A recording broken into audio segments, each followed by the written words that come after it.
کچھ لوگ کہتے ہیں کہ کڑیاں نہیں پہننی چاہیے کیونکہ انہوں نے خوشی میں کڑیاں نہیں پہنی، تو آپ بتائیے منت کی کڑی اور ویسے کڑیاں پہننا کیسا ہے؟ کل شیء حلال حتی تعلموا انہ حرام، قاعدہ قانون یہ ہے کہ ہر شے حلال ہے مگر یہ کہ اس کے حرام ہونے کی خاص دلیل ہو۔ ہمیں کڑیوں کے حرمت کی کوئی دلیل نہیں مل رہی، ہمیں بندہ ڈالنے کی کوئی حرمت نہیں مل رہی، تو ہر شے حلال ہے مگر یہ کہ اس شے کے لیے کوئی حرمت کا حکم آ گیا ہو، تو کیونکہ حرمت کا حکم نہیں ہے تو یہ حلال ہے۔ اب حلال پہلے ثابت ہو جائے، جب حلال ہے تو بہت سارے حلال کام آپ بھی کر رہے ہیں، میں بھی کر رہا ہوں، میں نہیں کر رہا وہ کر رہے ہیں، میں کر رہا ہوں وہ نہیں کر رہے، تو حلال کام کوئی بھی کر سکتا ہے اور اسلام نے حلال کام کرنے کی اجازت دی ہے۔ اور اگر وہ حلال کام مجھے کسی توسل سے جوڑ دے، وہ حلال کام مجھے کسی کی یاد میں مبتلا کر دے، اور جس کی یاد میں مبتلا ہو رہا ہوں اس کی یاد میں مبتلا ہونے کا حکم بھی ہو، تو پھر یہ پھر حسن پا جائے گا۔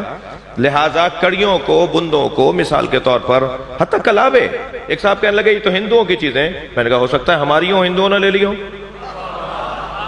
آپ نے کیسے ثابت کر لیا ہندوؤں کی ہیں؟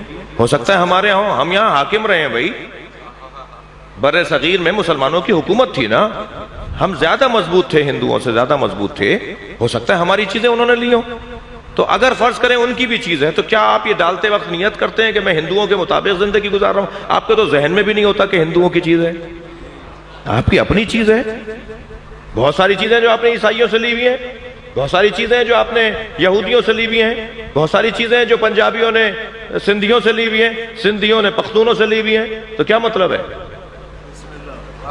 اگر اچھی چیز ہے، صحیح چیز ہے، حلال چیز ہے تو کہیں سے بھی لی جا سکتی ہے۔ تو یہ کہہ کر یہ فلاں کی چیز ہے، ہاں ان کے مذہب کا حصہ، ان کے مذہب کی ترویج اس سے نہ ہوتی ہو۔ آپ کے کلاوے پہننے سے آپ ہندو تو نہیں ہو جاتے نا جی، آپ کی کڑیاں پہننے سے آپ فلاں تو نہیں ہو جاتے۔ تو یہ میں ان لوگوں کو سمجھا رہا ہوں جو یہی باتیں سمجھیں گے۔ صلوات پڑھیں ذرا محمد و آل محمد پر۔ کوئی مجھ سے ناراض تو نہیں ہے؟ کوئی نیت نہیں ہے کسی کو دل آزاری کرنے کی، کسی کو تکلیف دینے کی کوئی نیت نہیں ہے۔ نیت صرف یہ ہے کہ کسی طرح الجھنیں ختم ہوں اور تردد سے نکل کر یقین کا سفر کریں۔